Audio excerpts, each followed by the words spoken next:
Nous sommes en pays de Miron, de Premières Nations, d'outre-mer, des hommes qui pour lui lutteront. Nous sommes en pays de nos mères. En un seul peuple rapaillé, pays de jointure et de fracture. Le pays réel tient d'abord de sa géographie, de son relief, de son climat, de son sol, de sa faune et de sa flore, un milieu d'appartenance qui, par osmose, modèle la culture et l'identité collective de ses habitants. Un pays, c'est aussi bien sûr son histoire, une expérience et une langue commune qui engendrent des traditions jalonnées de légendes superbes et une solidarité nationale héritière des luttes, des succès et des épreuves. Des pays européens, il est commun de rappeler l'histoire, l'héritage et la durée. En Italie ou en Allemagne, la tradition nationale se fonde d'abord sur un parcours séculaire jonché de glorieuses civilisations érigées sur l'expérience de la cohabitation durement acquise au fil des siècles. Des pays d'Amérique, en revanche, on rappelle surtout la nature sauvage, les espaces infinis et, comme intégrés au paysage, les autochtones ci-devant baptisés enfants de la nature. Là, l'identité se fonde au contact du relief ingrat et des forêts profondes, où naît cette mentalité de la frontière des pionniers opiniâtres, fondateurs de mythes qui rappellent tous la quête de la liberté, fille du principe de nature. Il en va de même avec la tradition littéraire de chaque nation. La poésie européenne trouve ses repères dans son héritage immémorial. C'est Stendhal, méditant sur les ruines de l'antique empire romain, ou Hugo ressassant la légende des siècles. En Amérique, les poètes plongent plutôt leur regard vers l'espace infini et la nature implacable qui vivifie le pays lyrique. Aux États-Unis, on pense par exemple au grand Walt Whitman et à Henry David Thoreau, ou, plus près de nous, à Jack Kerouac, dont le voyage intérieur se déroule d'abord en traversant l'espace réel, on the road. Toute la culture populaire américaine est en fait une apologie de l'espace, du western à la conquête de l'espace. L'espace américain s'impose aussi aux voyageurs européens. Nous sommes pays de main tendue vers l'avenir, vers l'inconnu. Ces enfants naissent d'une terre dont le fruit n'est plus défendu. Quand Chateaubriand visite l'Amérique, l'auteur du Génie du christianisme, chantre par excellence de l'hymne à l'histoire, entreprend aussitôt l'écriture d'Atala, immense ode à la nature sauvage et aux autochtones, ses enfants. Ces deux traditions cohabitent dans la poésie québécoise. La tradition historique européenne ou française y est une constante, tandis que l'américanité géographique y pénètre très tôt, notamment par l'influence américaine. Mais l'ambivalence du pays québécois tient à autre chose qu'à la coexistence de deux grandes traditions poétiques et repose, bien sûr, sur l'absence du pays réel qui permet seul au poète de fonder sa grandeur, à la fois sur sa dimension territoriale et sur sa tradition historique.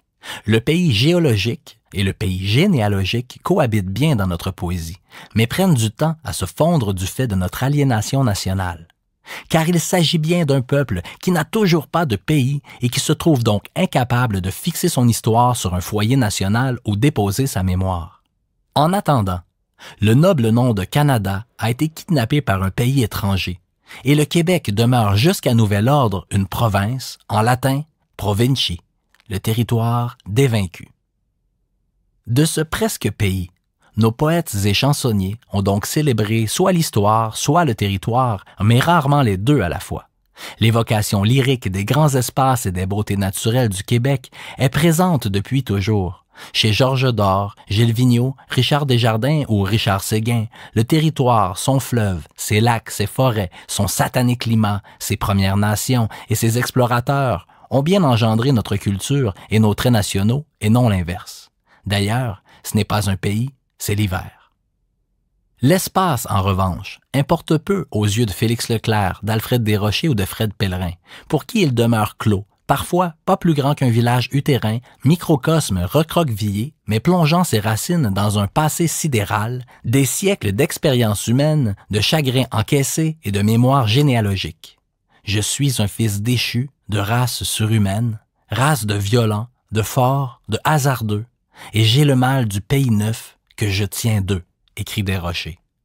Certains attribuent cette dualité à notre passé à la fois rural et casanier, et à la fois aventurier et coureur des bois.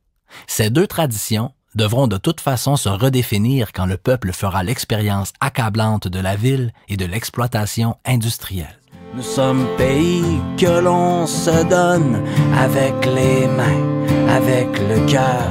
Depuis des siècles, on le façonne dans le courage et la sueur. Nous sommes pays que l'on se donne. L'immense mérite de l'œuvre de Gaston Miron repose en partie sur le dépassement de ces catégories. Poète du territoire ou de l'histoire, cette question ne tient plus devant l'homme rapaillé, dont le pays est tout à la fois espace et mémoire, fondu en une entité organique mêlant le poids du sol à celui du temps, autant forgé par la froidure du climat que par la mémoire coloniale. Extrait. Et toi, terre de Québec, mère courage, dans ta longue marche, tu es grosse de nos rêves charbonneux, douloureux, de l'innombrable épuisement des corps et des âmes. L'homme rapaillé, c'est celui dont la mémoire s'incarne enfin dans l'espace national, rompant avec l'histoire d'un peuple exilé en son territoire.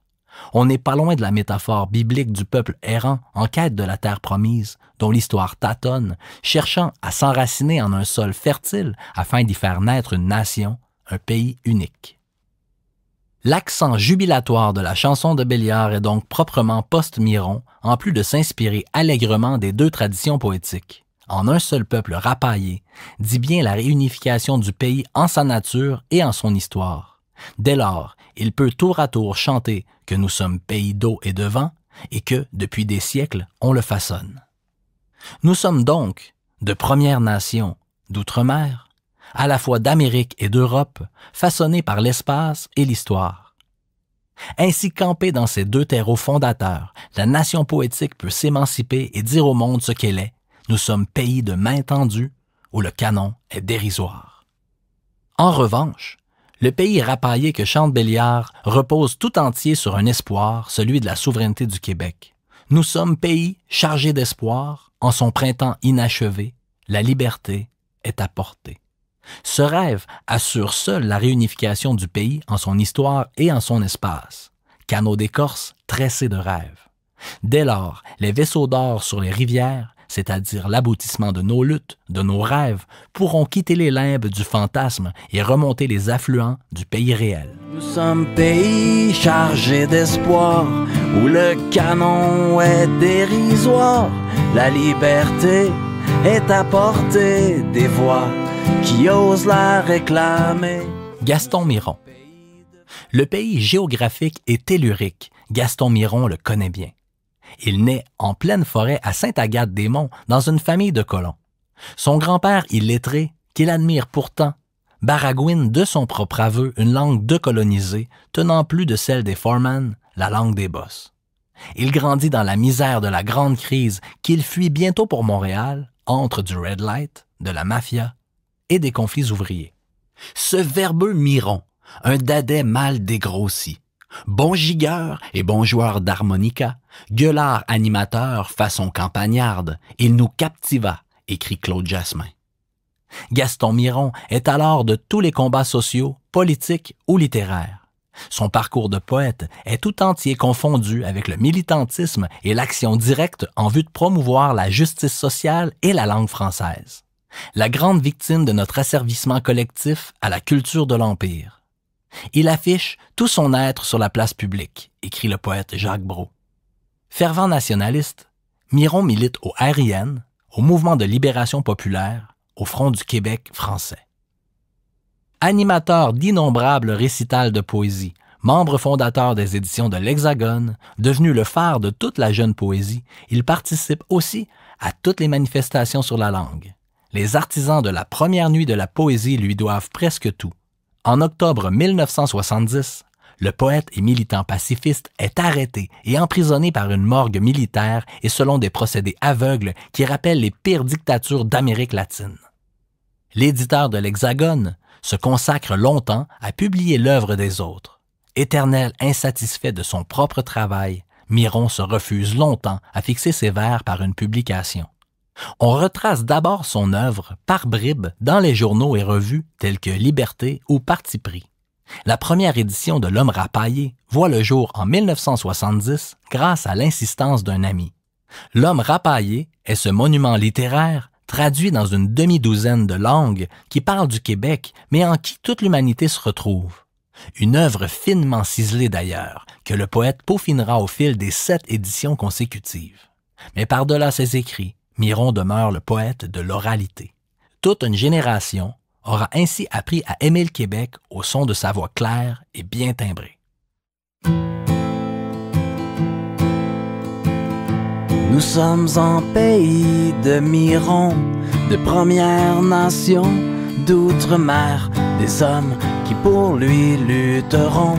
Nous sommes en pays de nos mères, nous sommes pays de main tendue vers l'avenir, vers l'inconnu.